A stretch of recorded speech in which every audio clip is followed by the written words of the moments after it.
আউযুবিল্লাহি মিনাশ শাইতানির রাজিম বিসমিল্লাহির রহমানির রহিম। সম্মানিত দর্শক শ্রোতা, আসসালামু আলাইকুম। আশা করি মহান আল্লাহর ইচ্ছায় আপনারা সবাই ভালো আছেন। আলহামদুলিল্লাহ, আমিও ভালো আছি। আমি মোহাম্মদ জুয়েল মোল্লা, আমার ইউটিউব চ্যানেলের পক্ষ থেকে আপনাদের সবাইকে জানাই আন্তরিক শুভেচ্ছা ও অভিনন্দন। আজ আমি আপনাদের সামনে একটা অত্যন্ত মূল্যবান এবং গুরুত্বপূর্ণ আলোচনা নিয়ে উপস্থিত হয়েছি। আজকের আলোচনা থাম্বলে যেটা দেখেছেন ঠিক সেইটাই।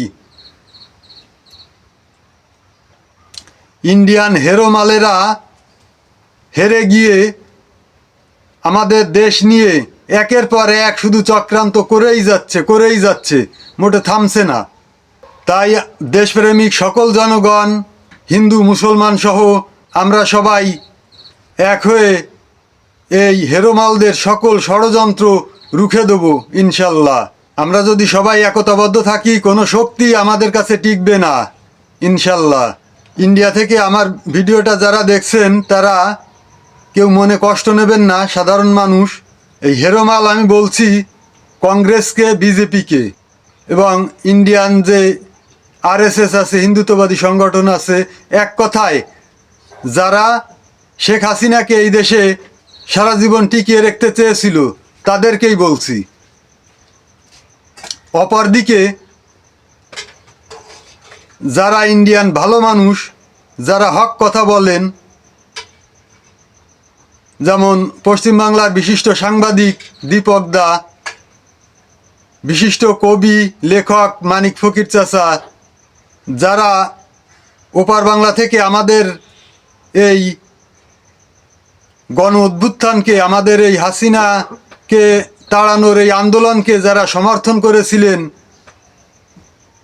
আমি সবার নাম বলতে পারবো না, অসংখ্য ভাই বোনেরা আছেন যারা আমাদের এই আন্দোলনকে সমর্থন জানিয়েছিল। তাদের প্রতি আমার আন্তরিকতা, শ্রদ্ধা, ভালোবাসার কোনো কমতি নাই। আর হেরোমাল বলছি শুধু তাদেরকেই, বিজেপি, কংগ্রেস, আরএসএস। ফিরহাদ হাকিম বলেছিলেন, আমি হেরোমাল বলেছি বিজেপিকে, রেখা পাত্রকে আমি সবসময় ভদ্র মহিলা বলি। উনি যদি আমার কথায় কষ্ট পেয়ে থাকেন, উনার কষ্ট পাওয়ার জন্য আমি দুঃখিত। অর্থাৎ উনি উনার বক্তব্যের জন্য দুঃখ প্রকাশ করেননি। উনার কথায় যদি রেখাপাত্র কষ্ট পেয়ে থাকেন তার জন্য দুঃখিত বলেছিলেন। আর আমি কিন্তু কারো কাছে দুঃখ প্রকাশ করব না, তার কারণ আমি যেটা বলেছি ভেবেই বলেছি। এবং এই হেরোমাল কারা? ভারতে যারা শান্তিপ্রিয় লোক তারা নয়, আমি আবারও বলছি, তারা হেরোমাল নয়। এই হেরোমালটা হচ্ছে যারা আমাদের এই অবৈধ শেখ হাসিনা সরকারকে, এই খুনি সরকারকে আশ্রয় দিয়েছে এবং এই খুনি সরকারকে এই দেশে টিকিয়ে রাখতে চেয়েছিল, তাদেরকে বলছি। সারা জীবন এদেশের রাষ্ট্র ক্ষমতায় টিকিয়ে রাখতে চেয়েছিল, তাদেরকেই বলছি। এই হেরোমালেরা এতটা বেহায়া, বেলজ্জিত, এরা হেরে গিয়েও এরা চুপ করে বসে নেই, একের পর এক ষড়যন্ত্র করেই যাচ্ছে। এখন ষড়যন্ত্র কি? হিন্দু নির্যাতন, সংখ্যালঘু নির্যাতন। বাংলাদেশে কোনো একটা জিনিস যদি একটু হয়, মানুষ আর একটু বাড়ায়, এটা মেনে নেওয়া যায় যে স্বাভাবিক, যে একটু হয়েছে আর একটু বাড়িয়ে বলছে। কিন্তু সংখ্যালঘু নির্যাতন বলে কোনো কিছুই নেই বাংলাদেশে, একেবারে সম্পূর্ণ সাজানো গুজব। দীর্ঘ 16টা বছর আওয়ামী লীগ ক্ষমতায় ছিল। এই ছাত্রলীগ, যুবলীগ, আওয়ামী লীগের গুন্ডা পান্ডারা, পৃথিবীতে এমন কোনো জঘন্য কাজ নেই যে কাজ এরা করেনি। মানুষকে জিম্মি করে রেখেছিল, মানুষের বাক স্বাধীনতা কেড়ে নিয়েছিল, মানুষের পরে সীমাহীন জুলুম অত্যাচার করেছিল। এই জাতীয় লোকেরা, এরা তো শুধু বিএনপি বা জামাতের ক্ষতি করেনি, এরা তো শুধু বিএনপি জামাতের অধিকার কেড়ে নেয়নি, এরা সর্বস্তরের জনগণের অধিকার কেড়ে নিয়েছিল। এখন এদের ক্ষমতার বাইরে, এরা তো এখন জনরোষের শিকার হবেই। জনগণ তো এদেরকে কম বেশি ঠ্যাঙাবে। আর এই ঠ্যাঙ্গানিটা খাচ্ছে কারা? আওয়ামী লীগের অতিরঞ্জিত যারা বেশি বাড়াবাড়ি করেছে তারা। এদের ভিতরে মুসলমানও আছে, বেশিরভাগই মুসলমান, আর কিছু সংখ্যক হিন্দু আছে। তাই আমি আবারও বলছি, আমি যেটা বলছি সেটা ভেবে বলছি, এবং আমি যেটা বলছি এটা ঠিক বলছি। যারা হাসিনাকে টিকিয়ে রাখতে চেয়েছিল, আমি আবারও বলছি, শুধু তারা হেরোমাল, অন্যরা নয়। যারা হাসিনাকে ইন্ডিয়ায় আশ্রয় দিয়েছে, আমাদের দেশের খুনি স্বৈরাচারকে যারা আশ্রয় দিয়েছে তারা হেরোমাল। এরা আওয়ামী লীগের সন্ত্রাস হিসাবে মায়ের খাচ্ছে। দুই একজন হিন্দু আওয়ামী লীগের সন্ত্রাস হিসাবে মার খাচ্ছে, হিন্দু হিসাবে নয়। এটা কোনো সাম্প্রদায়িকতা নয়, এটা দলীয় ব্যাপার, দলীয় কোন্দল। আর এটাকে অপপ্রচার করে এরা সাম্প্রদায়িক ইস্যু বানাতে চাচ্ছে।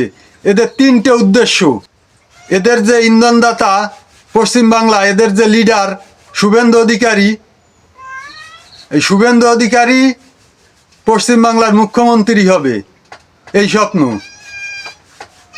আর একটা হচ্ছে আমাদের দেশের বিরুদ্ধে এই অপপ্রচার চালিয়ে আমাদের দেশের যে প্রফেসর ইউনূস সরকার, অন্তর্বর্তীকালীন সরকার, উনাকে আন্তর্জাতিক চাপে ফেলে উনাকে হটিয়ে শেখ হাসিনাকে আবার ক্ষমতায় পুনর্বাসন করবে।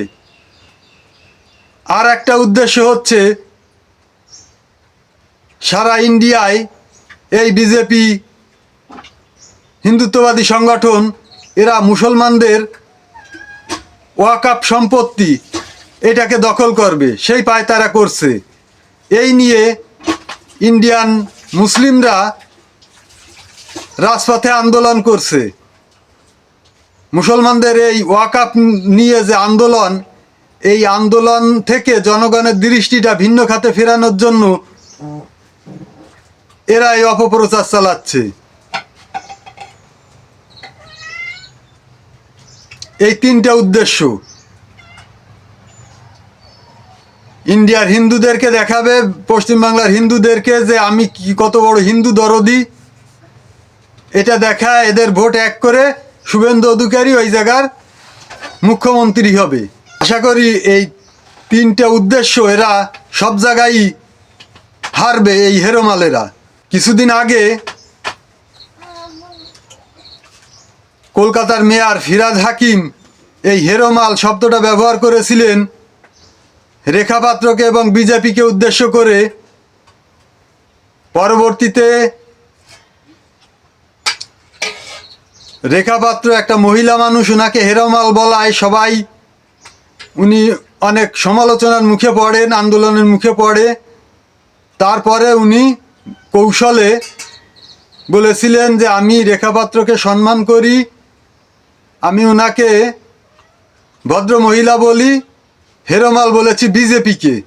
এখন ওনার মনে কি আছে এটা আল্লাহই ভালো জানে।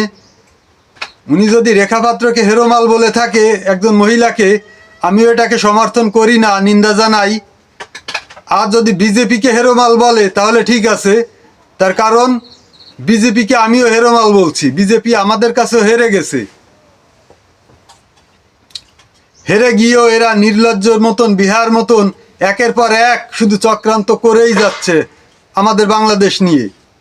তাই এই ষড়যন্ত্রকারীদের বলতে চাই, বাংলাদেশ নিয়ে ষড়যন্ত্র করা বাদ দিন।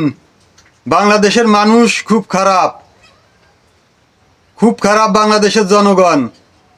দেখেন না আপনাদের পুতুল সরকার হাসিনার পুলিশ, র্যাব, বিজিবি, আনসার সব ঠেঙায় ঘরে তুলে দিয়েছে, দিয়ে হাসিনাকে বিদায় করেছে এই দেশ থেকে। এটা মণিপুর না, এটা সিকিম না, এটা বাংলাদেশ। এ কথা মাথায় রাখুন।